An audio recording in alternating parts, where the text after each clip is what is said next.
শহর পরিচ্ছন্ন রাখতে ৫ বছর আগে নির্মাণ করা হয় জয়পুরহাট পৌরসভার আধুনিক ল্যান্ডফিল্ড ও পয়ঃবর্জ্য শোধনাগার।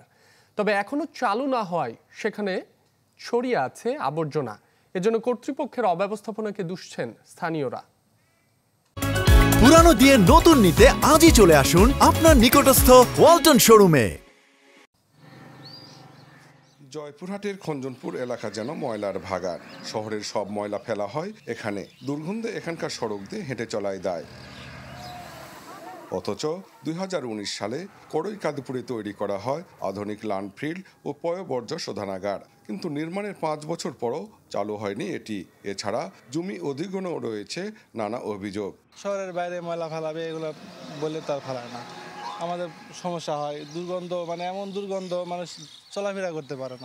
এখানে পৌরসভার যত ময়লা আবর্জনা এখানে এনে ফেলায়, প্রচুর গন্ধ এখানে। রাস্তার ধারে যে ময়লাগুলো আসলে থাকতো, গন্ধ যাওয়া যেত না, তো এগুলা নিয়ে আসে এখানে ফেলার কথা ছিল বা ফেলার জন্য তৈরি করছে। আসলে কাজ কিছুই হচ্ছে না এখানে। প্রকল্পটি কবে নাগাদ চালু হবে তা জানা নেই দায়িত্বে থাকা পৌরসভা কর্মচারীর। বর্জ্য শোধনার এখনো নিজের এই বিষয়টা চালু হয়নি। সেক্ষেত্রে কবে এই বিষয়টা চালু হবে সেটা আমি এখানে কর্মরত অবস্থায় আছি, আমি সঠিক বলতে পারবো না। পৌরসভার প্রকৌশলীর দাবি, শোধনাগারের ৩টি অংশের মধ্যে একটির কার্যক্রম চলছে। আর শিগগিরই বাকিগুলো চালুর আশ্বাস দিলেন প্যানেল মেয়র।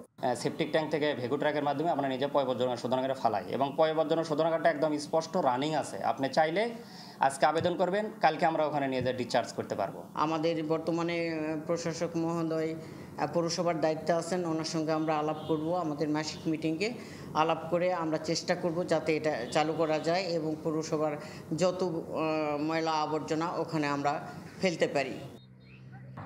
শোধনাগারটি তৈরিতে খরচ হয়েছে ৬ কোটি টাকা।